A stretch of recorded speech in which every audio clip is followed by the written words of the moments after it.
So our theme verse, not probably showing quite yet, getting ready to come up. There we go.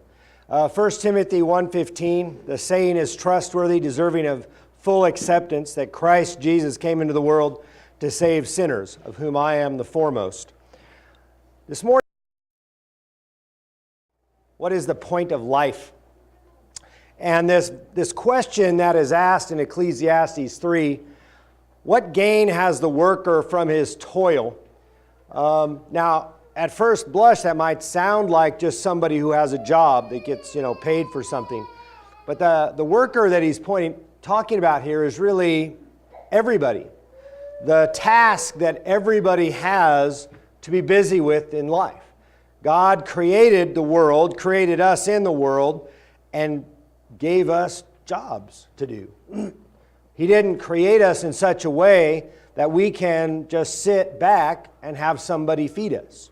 Or there's some natural process by which the food magically, puts itself together and goes into my mouth. You'd have to be in that Harry Potter world, I guess, to have that happen. We watched Fantastic Beasts again last night, and they're making this wonderful food with magical wands. It sounds so nice, right?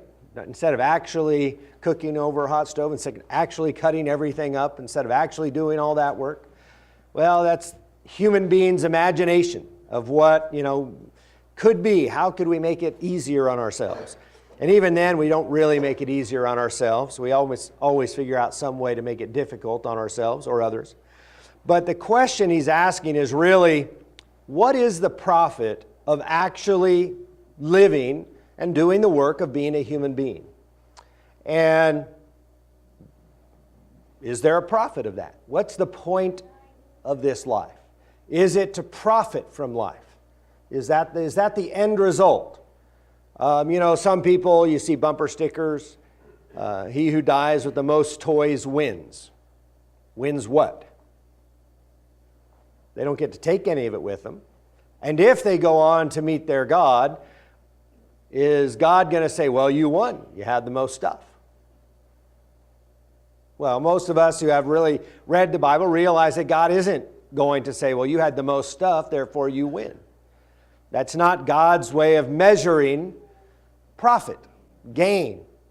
And so people, though, who have much stuff sometimes begin to wonder, is this really all there is?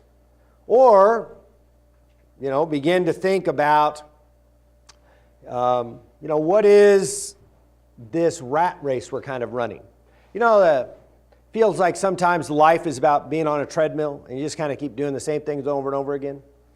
I remember a couple times having jobs that were very, very routine. They were the same thing every day. And first was when I first started as a construction worker, I was given the task, we were doing siding. I was given the task to nail off the siding because it would all be hung by a couple of guys. They'd cut the pieces, put them up there, get a couple of nails in it, then it had to be all nailed off. So I spent 8 hours a day with a hammer before nail guns. 8 hours a day, hammer with nails and a hammer, nailing all day long. Couldn't be a more boring job. And also, especially nailing siding that's partially cement, the nails tend to bend, and you tend to nail your fingers a lot. So I had a lot of black marks on the left hand. But I also, you kind of wonder, what's the point? This is just like the same thing over and over again. And then I also had a job in college where I grocery store, work night crew. All the stuff you go in and buy during the day, somebody has to come in at night, put that up, or during the day now. For a lot of them, they're open 24 hours. And I had one aisle, and that's everything up and down that aisle. I got to basically do all the dog food and cat food. I filled that up every night. I was there. And it's like you come back and it's like, I just put a box up there yesterday. I guess people have to keep feeding their dogs every day. And so routine. A lot of jobs are like, and every job has that. No matter how great some jobs are, every job has something you just have to do over and over again. And it feels like you're just kind of on a treadmill sometimes, right? And kind of, what's the point?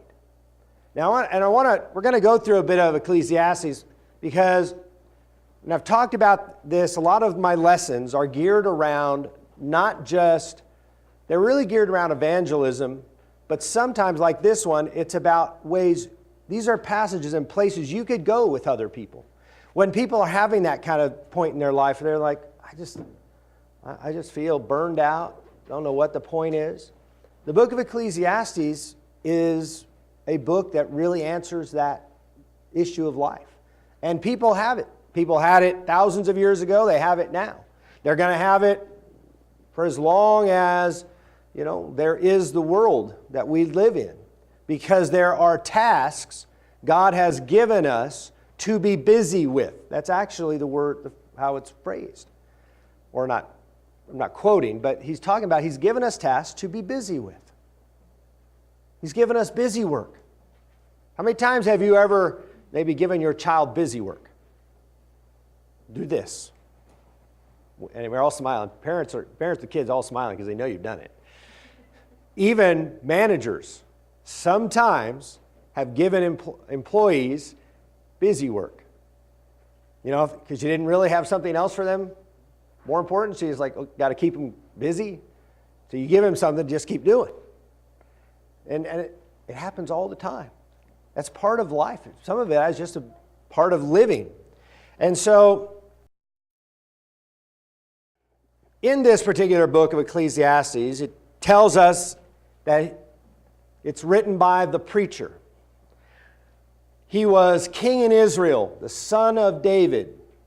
It's generally thought that this is Solomon at the end of his life. And Solomon certainly is a man who could have searched all the things that the book talks about. And so in the book he tells us, the book is written at the end of his life, or very late in his life, having done a lot of things, looking for some kind of purpose, some kind of meaning, something that would make a difference. And he's looking back and going, I thought wisdom was going to be it. And it wasn't. At the end, you just know more stuff. But you still have all the same stuff happen to you that everybody else has happened to them.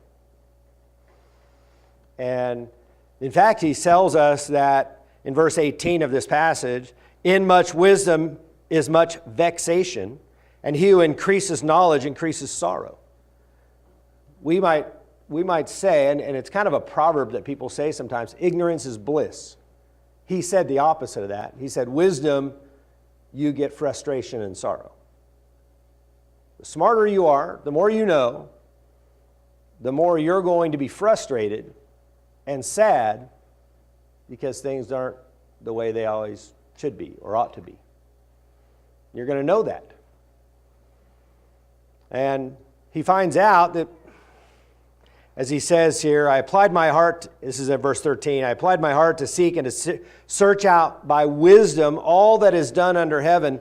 It is an unhappy business that God has given to the children of man to be busy with. I have seen everything that is done under the sun, and behold, all is vanity and a striving after wind.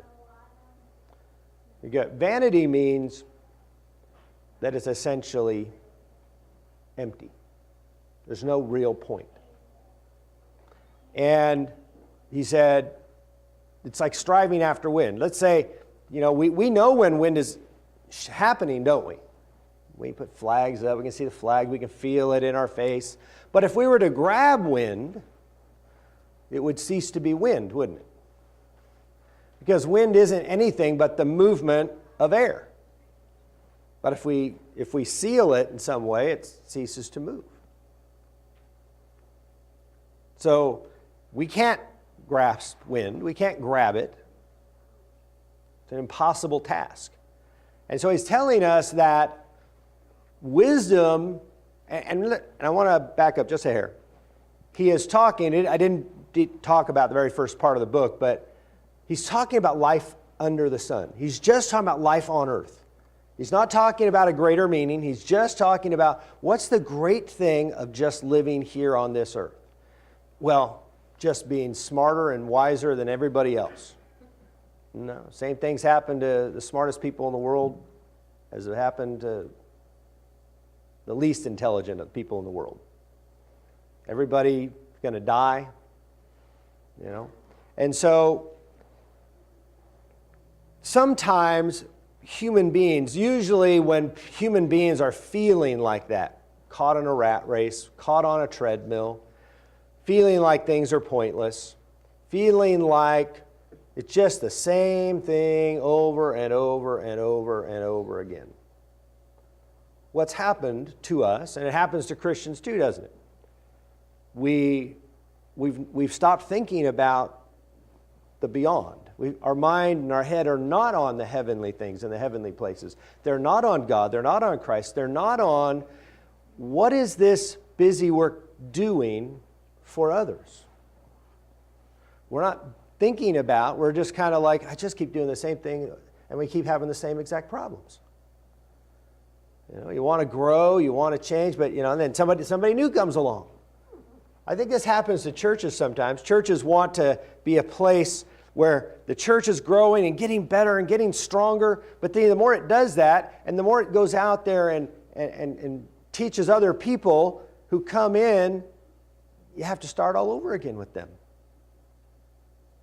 And sometimes churches aren't happy to start all over again. It's kind of like grandparents. What's so great about being a grandparent is having all the fun with them and then sending them back to mom and dad to do all the tough stuff. You don't have to actually sit there.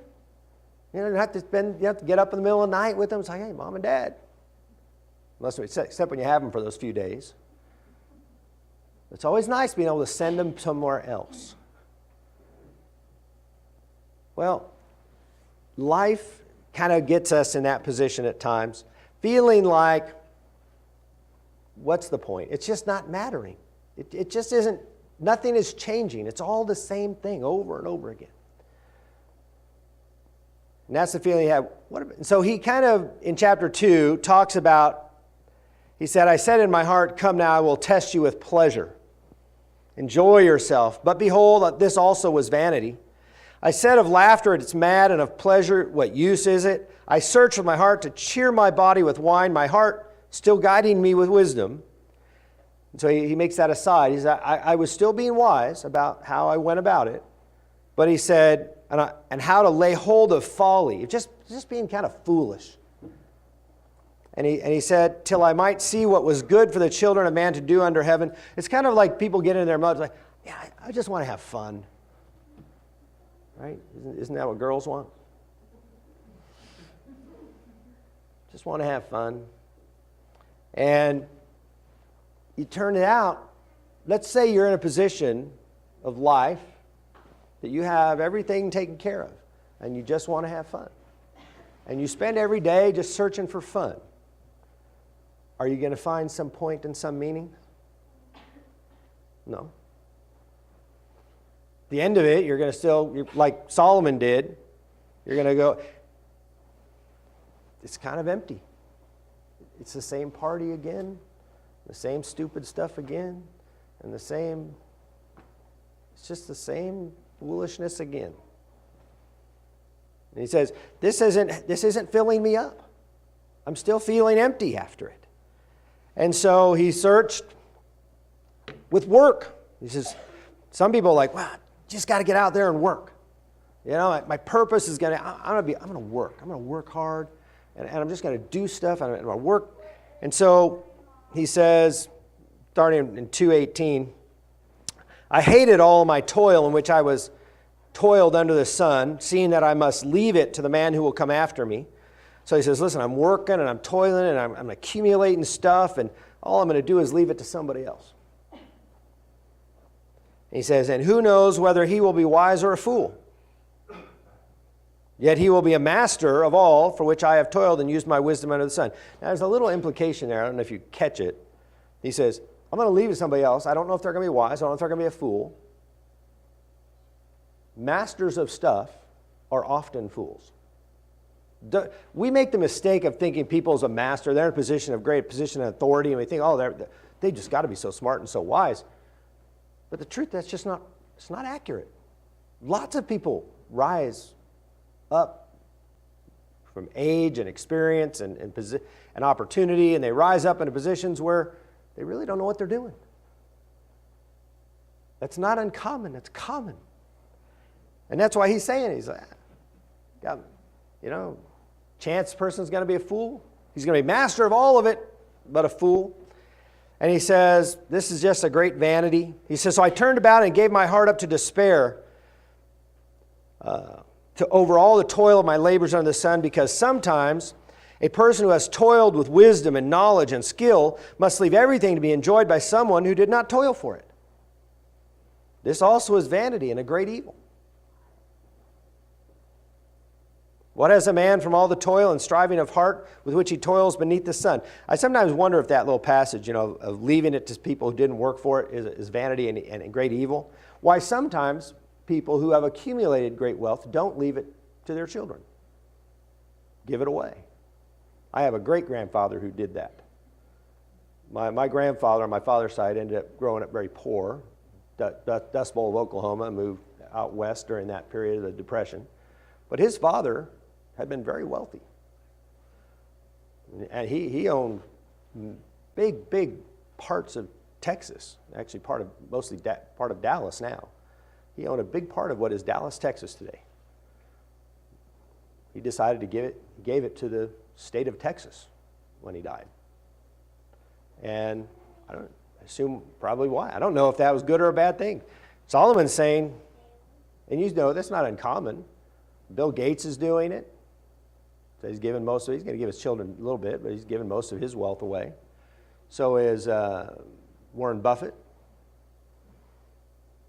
Have they seen this, that sometimes giving somebody lots who never worked for it, sometimes they don't end up not being really a good thing for them? Sometimes. What has a man from all the toil and striving of heart with which he toils beneath the sun? For all his days are full of sorrow, and his work is a vexation. It's an interesting word. It means, I'm using the idea of being frustrated. It's kind of it's a little bit more than sorrow. It's a little bit more than frustration. It's almost like you're kind of angry. That frustration where you're just a little bit angry at it. It's not working the way you want it to work. That's what vexation is. You're frustrated and a little angry, and it's just not what you want it to be. Boy, this is what we find life to be, isn't it? Every job has that part of it. There's something in it that's vexing. So he kind of turned aside and he looked at justice. Well, and I think this is where our society is in a great way.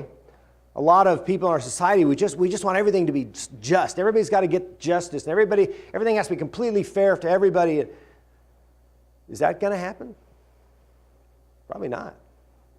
And he actually talks about it a little bit. We're going to look at a couple places here, but in chapter 3 in 16, he says, moreover, I saw under the sun that in the place of justice, even there was wickedness. And in the place of righteousness, even there was wickedness. I said in my heart, God will judge the righteous and the wicked, for there is a time for every matter and for every work. I said in my heart with regard to the children of man that God is testing them, that they may see that they themselves are not beasts. But what happens to the children of man and what happens to the beast is the same. As one dies, so dies the other.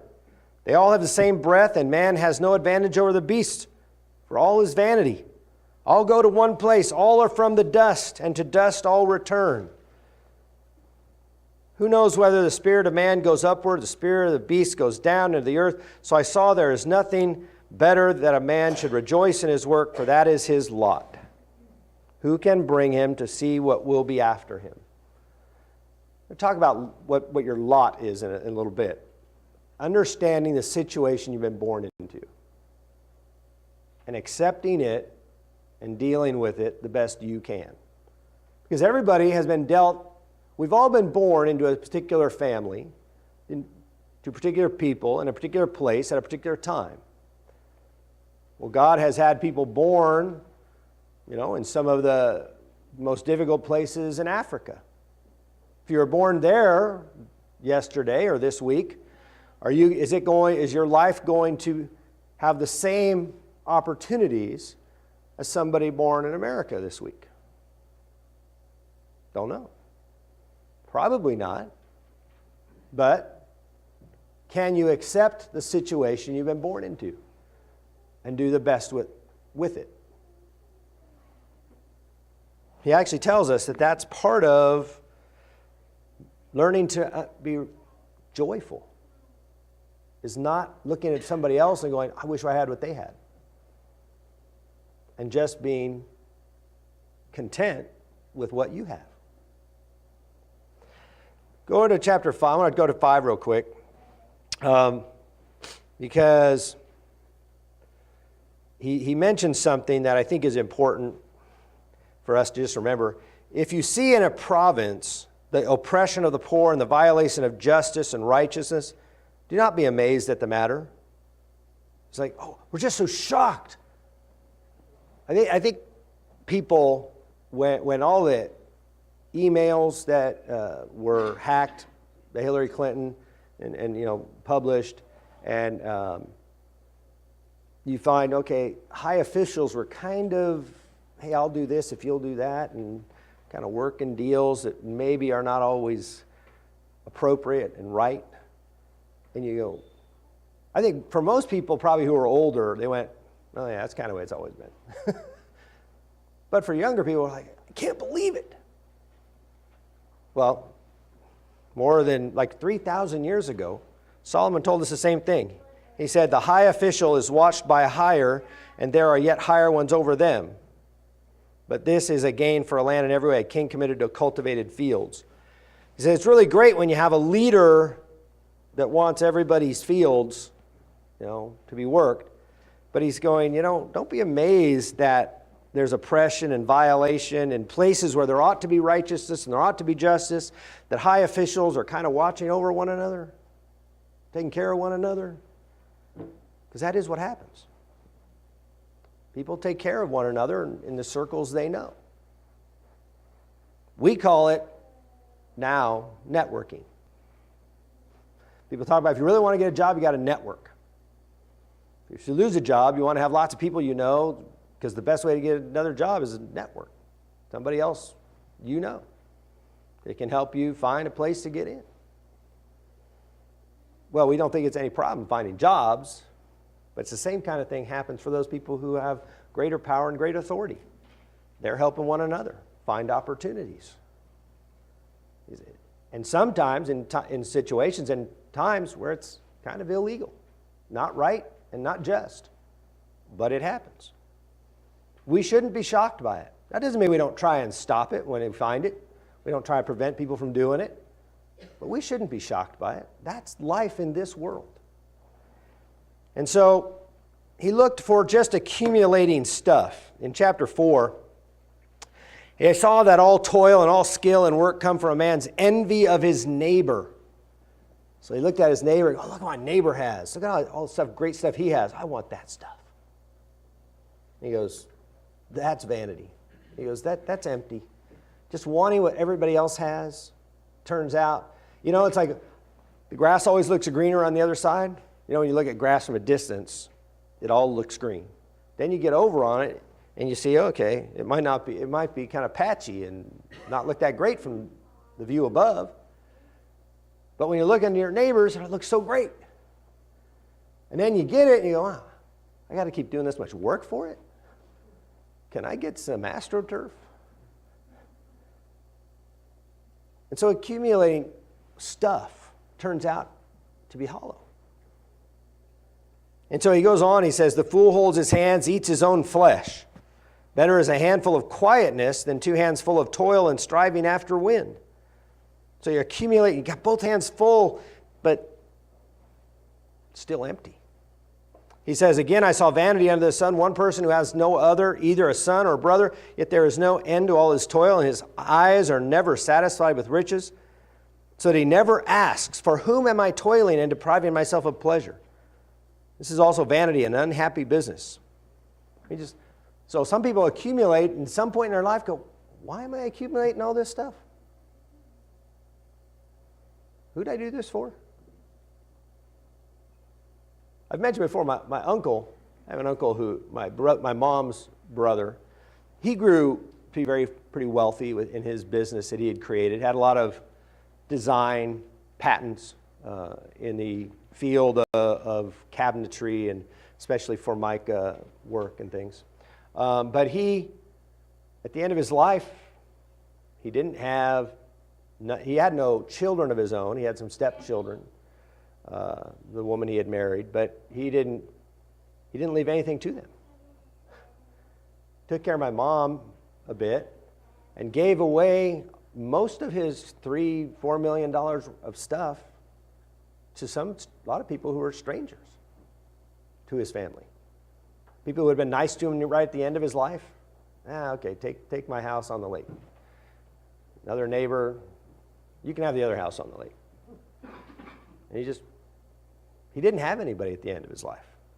He had accumulated all that stuff for what reason? Didn't help him. You know, we're still all going to face that moment in life.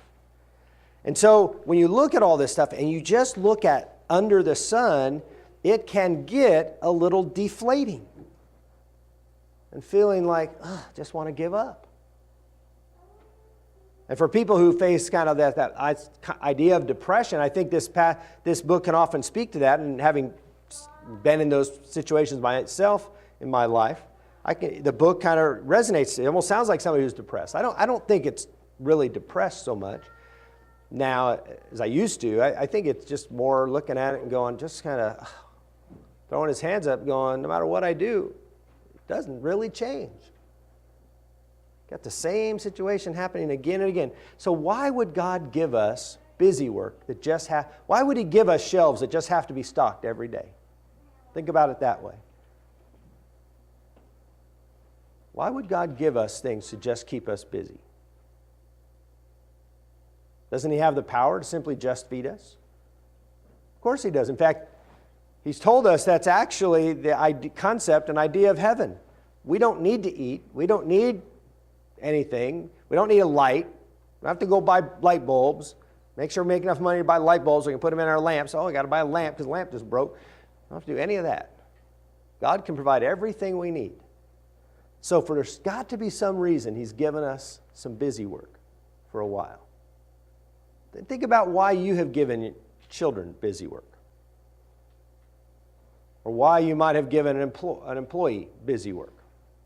Is it good for them? Are they learning something? Usually, you're going, well, okay, I don't really have some task I need done right now, but you're usually giving them some kind of busy work to grow their ability to do work. Maybe you're just trying to work on their diligence. Maybe you're just trying to get them to get the ability to work hard. Because if you never worked hard, how would you know if you could work hard?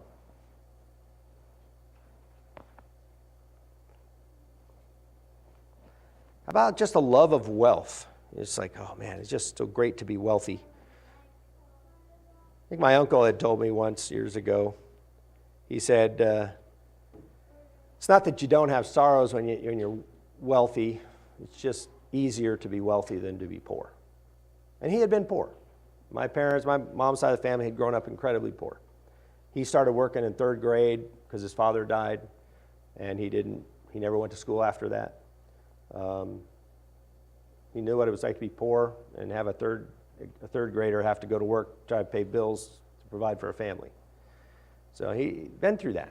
He understood it, especially people who went through the Depression. They understood not being able to have enough food to eat in a day. And so sometimes that accumulating of stuff felt like, oh, this is so much easier. But nothing really changes, even when you accumulate stuff. So what's the point?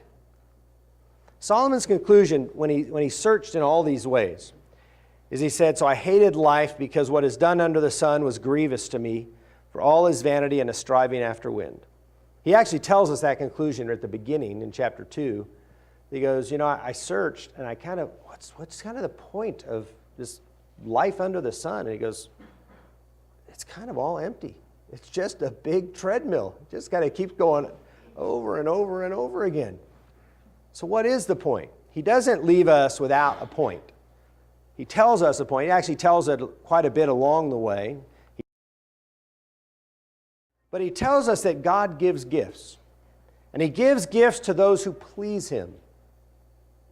There is nothing better, he said in chapter 2, 24, he says, there's nothing better for a person than that he should eat and drink and find enjoyment in his toil. So, your work, the work that we do provides the food that we eat and the things that we drink. We ought to enjoy eating and drinking. We ought to be thankful for it, grateful for it, blessed. Find that, and then when we're actually working, we ought to find some enjoyment in it. You know? I know for me, doing routine jobs like nailing off walls, we started competing. Some of us who had to do that job, just nailing walls. Okay, who can get their wall done faster? He can get his done faster, and I can do mine faster. It's like, we had fun with it. Same thing with stocking shelves sometimes. You find some fun way to do work. Work has to be done. Find some enjoyment there.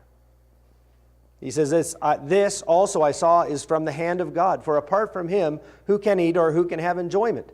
He's telling us that being able to enjoy your peanut butter and jelly sandwich on your break is a gift from God. And being able to enjoy actually working is a gift from God.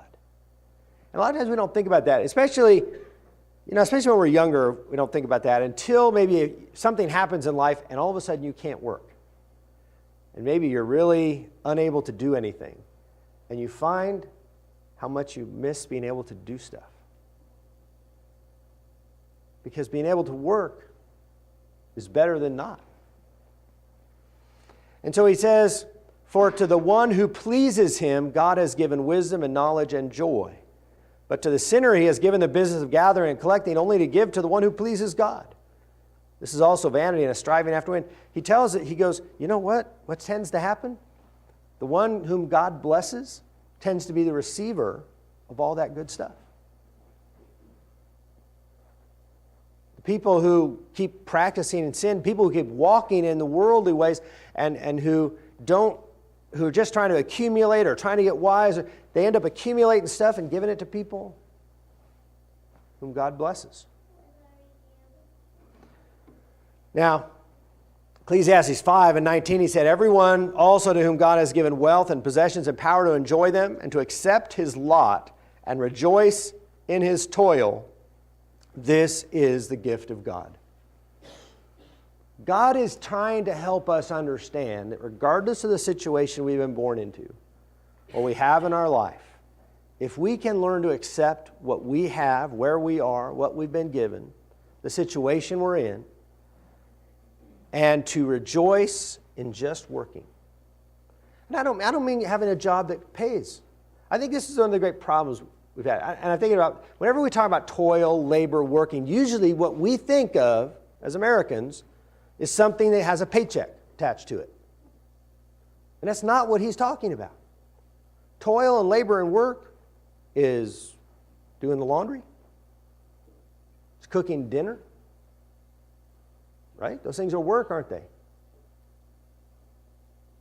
They don't necessarily return a paycheck unless you do it at a restaurant or you do it in somebody's, house or get paid for it, but it's all work. It's good to toil, to enjoy toiling in whatever way we can. It is a gift of God. Again, he tells us, is joy and doing good. Look at this passage, Ecclesiastes 3:9-15. We already read it, so I'm kind of coming to it more at the conclusion here. He says, what gain has the worker from his toil? I have seen the business that God has given to the children of man to be busy with. So what's the gain of the worker, and who's he talking about? He's talking about children of men. He's talking about everybody. What's the gain we can get from working and toiling and being about this busy business he's given us? And he tells us that he's made everything beautiful in its time. There's going to be a time where everything is a joyful thing. You know, there can be times when we try to force things to be a certain way, or we want to force, you know, it's like, I want this, or I want this, and I want it now, instead of maybe working for it and getting it down the line. It's kind of like heaven, that we don't get it now, do we? The promises of God, the blessings of God are not now. It's the lesson of Job. The end was better than the beginning. And that's what he's telling us. The end is going to be better than the beginning when we actually practice working and toiling in this way. And he said, he has put eternity into man's heart. Now I want you to think about that. Every human, now think about James just born Thursday. Is James sitting there thinking, we kind of don't know what a 4-day-old child is actually thinking about. But, because I dare to say none of us remember what it was like to be 4 days old. But you go, is he thinking about his origins? How did he get to this place called Idaho? Is he thinking about his end? What's going to happen 2 years from now? Am I going to have enough food on the table? He's not thinking about any of those things, is he? As children, we don't think about all this stuff. It's kind of why we enjoy that. Oh, we tell children, enjoy it. And they're like, I just can't wait till I'm older and I can do all the stuff you get to do and I don't get to do any of it. And we tell them, don't be looking forward to that. Because with that, with those opportunities, come responsibilities that you're not going to want. Just enjoy it. Enjoy it for now. Not having to worry about next year, next week. Because we all do that. Human beings, mankind has always done that. Where do I come from? Where am I going? We think about things in big, and we don't really know. Unless God tells us, man does not really know the origins and the end of this whole thing. But it's in us. Human beings, it's not in my dogs. I don't think my dogs, when he wouldn't finish his bowl of food this morning, was thinking, well, and I think one of them was probably thinking, I'm going to scarf it all up because who knows when I'll get another chance to pig out. But the other one is thinking, I'm not really that hungry right now. Is he sitting there thinking, well, as he's eating, I wonder if they're going to feed me tonight at 6, like they do every other night. We think he's not thinking that. We look at animals and they think, They say squirrels, have like 1 million places to hide nuts. And apparently they also forget where they hide most of them. So they work all the time hiding nuts and actually apparently forget where they hide a lot of it. So they're in they're busy toiling, accumulating, and other things come along and take it, and they're feeding a bunch of other little animals too. So we have that in us to worry about that, but he's telling us, yet it's in us in such a way that we cannot find out what God has done from the beginning to the end. He says, I perceive that there is nothing better for them than to be joyful and to do good as long as they live. Everything that we are about, all the toil, all the work, all the stuff, he says, you know what? You need to try to enjoy it, and you try and help and do good things for other people. That's where the real blessings come in. That's the real purpose here, is to grow and learn to rejoice, as Paul wrote in Philippians 4, rejoice, and again I will say rejoice. Rejoice always, he said. And so he says, that's really the best gain. That's what we really get out of working, is learning how to be joyful with what we have and to help and do good for other people. That is God's gift to man, he tells us. He says, I perceive that whatever God does endures forever. Nothing can be added to it. Nothing can be taken from it. God has done it so that people fear him. That which is already has been. That which is to be already has been. And God seeks what has been driven away.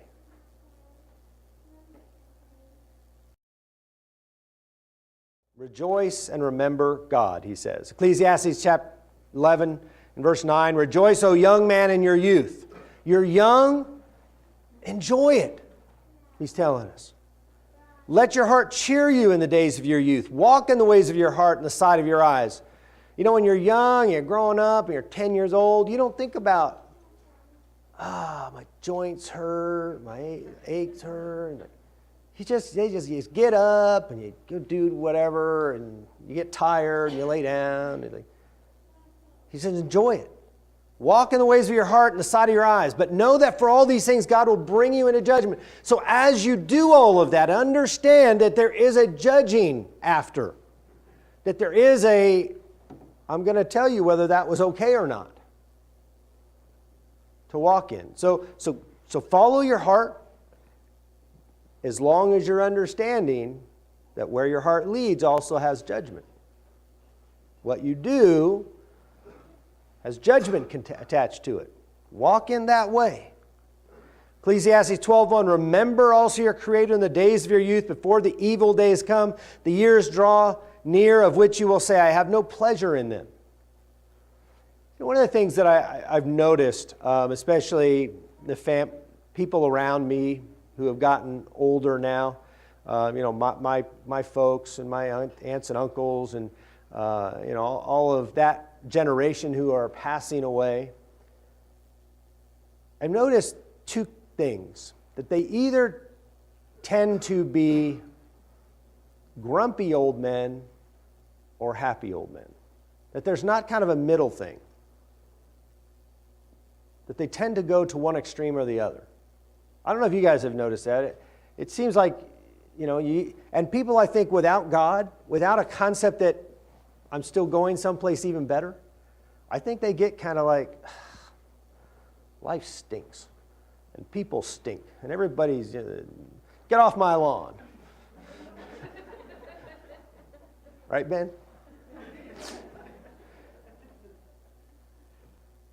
But then you got the people who have God in their mind and their heart, and they know things aren't working like they used to. They know they can't do the things they used to do, but they're still rejoicing and happy, and they're seeing the little ones, and they're so happy with all this stuff, and they're thinking about, someday I get to go be with God. I look forward to that day. And the older we get, probably the more we look forward to it. But we need to remember when we're young, because how many people have you seen that are in that phase of life, that they're become grumpy old people who turn to God? You see that happen much? I haven't seen it happen a whole lot. Not that it has never happened. I've seen it. I've heard of it happening. But maybe not the most common thing in the world. We need to remember God when we're young. When things are, we say, going well. Ecclesiastes 12 and 13, he says, listen, at the end of the matter, all has been heard. He says, here's the end. It's all been heard. He says, fear God and keep his commandments. He says, you need to have a respect for God. You need to understand who God is, the Creator. I need to do what he said. This is really the whole of man. This is the whole duty. This is the stuff we get to do. Because God is explaining to us how to toil, because all of God's commandments are about how to love him and to love one another in good ways. That's what his laws are about. That's what his commandments are about. Too often people think his commandments are just a way, it's like they think of it as like, the parent who just wants to take away their children's fun. And children think of that sometimes. You're just trying to make sure I don't have any fun. You're like, no. We see consequences to things you might want to do that are not fun. And we're stopping you so that you don't get those consequences that often last a whole lot longer than the momentary fun. And that's what God's telling us. I see things in a way you don't see them. Understand me I'm telling you to do this so that you can learn how to love me and to love other people and to do good for people. He says, for God will bring every deed into judgment with every secret thing, whether good or evil. It's all going to come out. Rejoice and remember God. Invitation, as I've talked about the last couple of weeks, come everyone who thirsts, come to the waters. And he who has no money, come buy and eat. Come buy wine and milk without money, without price. If you're feeling like, what's the point? He's saying, you come to me. I'll give you and fill you up and give you a purpose and give you joy and contentment that you don't find anywhere else. You can't buy it with however much money you have. Come to me and I will give it to you. Jesus said on the last day of the feast, of the great day, Jesus stood up and cried out, if anyone thirsts, let him come to me and drink. Matthew 11:28, Jesus said, come to me all who labor and are heavy laden. I will give you rest. You're working and toiling, but you're just feeling weighed down by it all. He said, I'll give you that rest. He also said he's going to give us some work to do. He's going to give us a yoke. But he said it'll be light. It'll be work you enjoy. For us who have been Christians so a while, we ought to think about that. Is the work we're doing as Christians enjoyable? It's supposed to be. If you're not feeling joy, doing the things God said to do, whether it's teaching classes or just showing up to church, maybe something's kind of missing. Maybe there's something wrong in the way you're thinking about it or seeing it. God's saying, I'm going to give you these things. They are some work to do, but they're good for you. You'll find peace. You'll find joy.